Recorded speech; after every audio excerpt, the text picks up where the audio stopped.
Hello my dear friends, welcome back to my channel. आज के इस प्रैक्टिकल वीडियो में हम लोग ऑपरेटर को समझेंगे। What is operator? And all of you know that operator is also a token.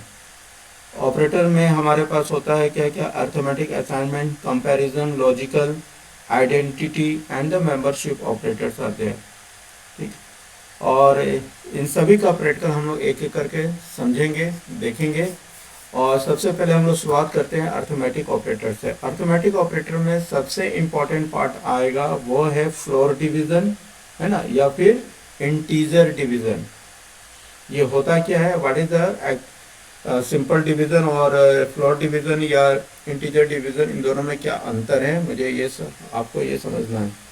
फिर उसके बाद है एक्सपोनेंट, एंड फिर उसके बाद हम लोग रिलेशनल ऑपरेटर और असाइनमेंट ऑपरेटर भी हम लोग समझेंगे।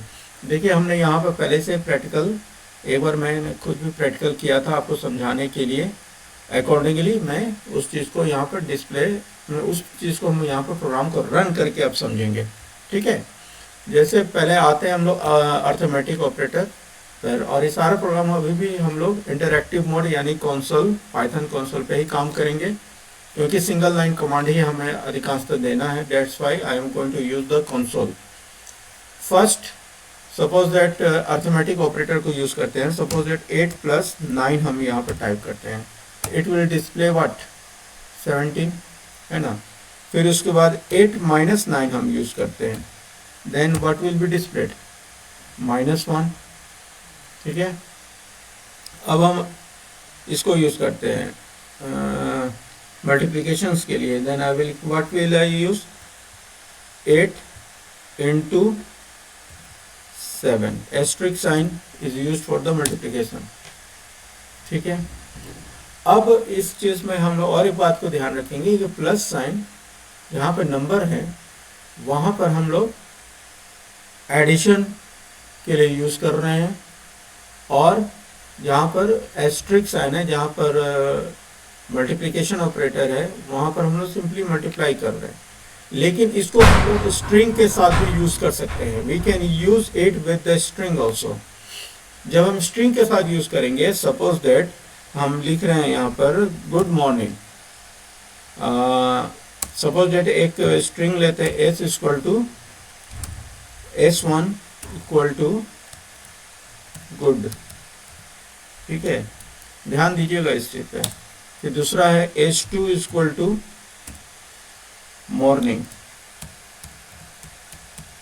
ठीक है, अब हम यहां पर प्लस साइन की यूज करते हैं, s1 +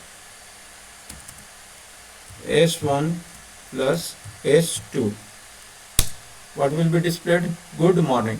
एक चीज हमेशा याद रखोगे, ये कॉन्केटिनेट करता है। जब भी कॉन्केटिनेट करेगा, कॉन्केटिनेट, तो दो स्ट्रिंग के बीच में कोई स्पेस नहीं रहेगा। देखो, गुड मॉर्निंग दोनों एक साथ आ रहे हैं। अगर हम स्पेस दिखाना चाहते हैं ना, देन व्हाट, इसके लिए आपको क्या करना होगा? स्ट्रिंग के अंदर ही आपको फर्स्ट लेटर से पहले यहाँ पे एक स्पेस देना होगा, then it will be included. Okay, that space will be included while concatenating. ठीक है, अब हम मल्टीप्लिकेशंस के ऑपरेटर को हम स्ट्रिंग में कैसे यूज करेंगे? सपोज डेट s1 है, s1 में क्या लिखा हुआ है? गुड। अब हम लिखते हैं s1 × 2, then what will happen? Good good. उसी तरह से s2 × सपोज डेट 4 कर दिए, तो मॉर्निंग मॉर्निंग मॉर्निंग मॉर्निंग, है ना। Like this it will displayed. अब हम आते हैं, नेक्स्ट है हमारे पास डिवीजन पे आते हैं। सपोज दैट हमने लिखा है यहाँ पर 7 ÷ 4। All of you can see what would be the result? 1.75। ठीक है,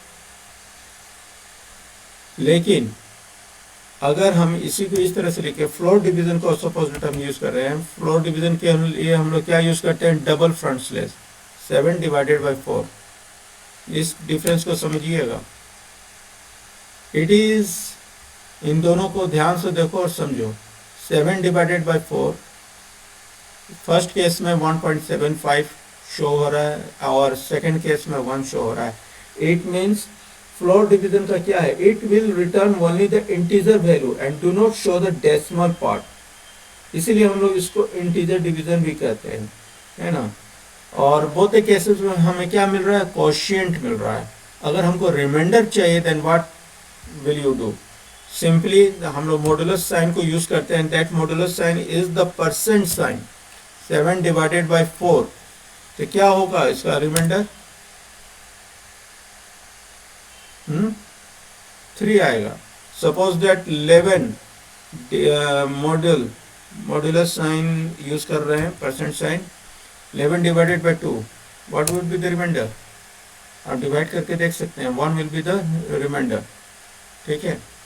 फिर मॉडुलस साइन के बाद इंटीजर डिवीजन हो गया, सिंपल डिवीजन हो गया, है ना.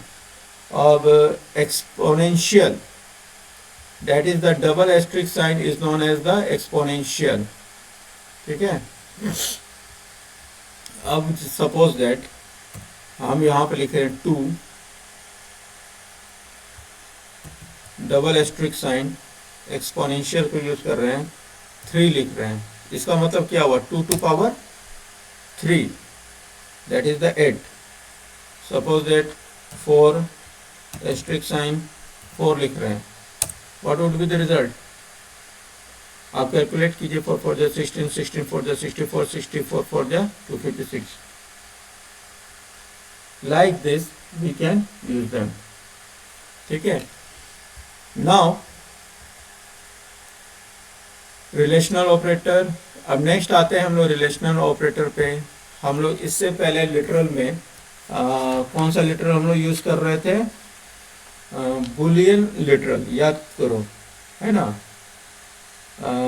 लिटरल में हम लोग string literal, numeric literal, boolean literal, special literal, none हम लोग पढ़ा था. उसमें बुलियन लिटरल पे हम लोगों ने ये किया था, थोड़ा बहुत हम लोगों ने कंपैरिजन ऑपरेटर को यूज किए थे, है ना, या रिलेशनल ऑपरेटर को. इसमें भी वही चीज है. Suppose that 8 is less than 9, true or false आएगा, बताओ.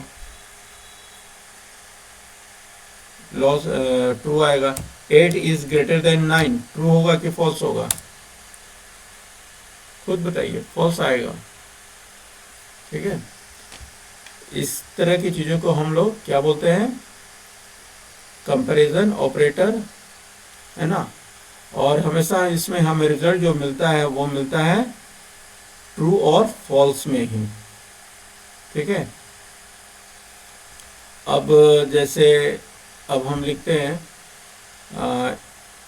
8 नॉट इक्वल टू को यूज करके देखते हैं. 8 नॉट इक्वल टू का साइन, फिर equal to, is equal to 6. क्या है, 8 इस 6 के बराबर है, बराबर नहीं है. तो 8 not equal, 8 is not equal to 6, तो ट्रू डिस्प्ले हो रहा है. ठीक है. 8 इज नॉट इक्वल टू 6, तो ट्रू डिस्प्ले हो रहा है क्योंकि हमने नॉट इक्वल टू ऑपरेटर को यूज किया है. Is that clear. और इन सबों को हम लोग वेरिएबल के साथ भी यूज कर सकते हैं, आइडेंटिफायर के साथ भी. Suppose that a equal to 20 लिखते हैं और फिर b इक्वल टू 30 लिखते हैं. ठीक है. अब हम b इक्वल टू 30, दो वेरिएबल हमने लिया, a equal to 20, b equal to 30. ठीक है. अब हम इस डायरेक्ट हम वेरिएबल को ही यूज करेंगे. a is greater than b, a में 20 था और b में 30, तो ग्रेटर देन तो है नहीं, है ना. a is not equal to b, enter press करो, नॉट इक्वल टू है तो ट्रू आएगा. Like this. इस हम लोग वेरिएबल के साथ भी इसको यूज कर सकते हैं. यही चीज हम समझाने के लिए हम लोग वेरिएबल को यूज किए हैं. अब हम आते हैं लॉजिकल ऑपरेटर पे.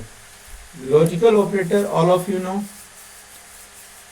There are 3 types of logical operator, and, or, and, not. ठीक है. लॉजिकल ऑपरेटर 3 तरह के होते हैं, and, or, and, not. And में हम लोग क्या डालते हैं, जैसे हमने यहाँ पे ए में 20 दिया है और बी में 30 दिया है, ठीक है। अब हम लिखते हैं क्या कि ए इक्वल टू 20 पहला condition, and equal to, comparison के लिए इक्वल टू यूज करना होता है तो डबल इक्वल टू साइन देते हैं, एंड बी इक्वल टू 10 हम देते हैं, ठीक है। Then see the result, false होगा, क्योंकि हम लोगों ने टेबल में देखा था कि अगर जब भी एंड ऑपरेटर तभी वो ट्रू शो करेगा जब दोनों कंडीशन सेटिस्फाइड होंगे। इसमें एक कंडीशन सेटिस्फाइड है लेकिन दूसरा कंडीशन फॉल्स है तो फॉल्स होगा। लेकिन और के साथ ऐसा नहीं है, और यही चीज़ हम अगर यहाँ पर और लिख दें, यहाँ पर हम और लगा दें, सपोज दैट और टाइप किए, then what would be the result. क्योंकि एक कंडीशन सेटिस्फाइड है दूसरा सेटिस्फाइड नहीं है, लेकिन फिर भी ये क्या शो करेगा, ट्रू शो करेगा। समझ में आई बात। अब नोट पे आते हैं, इसी तरह से बाकी हम कंडीशन को भी हम लोग चेक कर सकते हैं। अब नोट पे आते हैं, नोट का क्या है, क्या ए इक्वल टू बी है, नहीं है तो यहाँ पर फॉल्स आएगा, है ना। अगर हम यहीं पर नॉट ऑपरेटर को यूज कर देते हैं, not A equal to B, then what would have happened, now see it will show the true. जो भी रिजल्ट होगा वो उसको निगेट कर देगा, वो उसका ऑपोजिट रिजल्ट को ये हमेशा शो करेगा। दैट इज द फंडा ऑफ नॉट ऑपरेटर। अब हम यहाँ पे लिखते हैं, अब जैसे उसी तरह से हम यहाँ लिखते हैं नॉट। अब देखो यहाँ पर हम दे रहे हैं A is not equal to B, true condition ही डाल रहे हैं एक तरह से, ए तो बी के बराबर है नहीं, लेकिन साथ में नॉट लगा दिए तो क्या रिजल्ट आएगा, फॉल्स आएगा, है ना। अब हम आते हैं मेंबरशिप ऑपरेटर पर। What is the membership operator. Membership show करता है कि कोई पार्टिकुलर एलिमेंट किसी पार्टिकुलर ग्रुप का मेंबर है कि नहीं है। सपोज दैट एक हम लिस्ट बनाते हैं, ए इक्वल टू सपोज दैट 1, 2, 3, 4, 5, 6, 7, 8, ठीक है। और उसके बाद फिर इसको क्लोज करते हैं, तो ए में इतनी सारी वैल्यू हैं, है ना।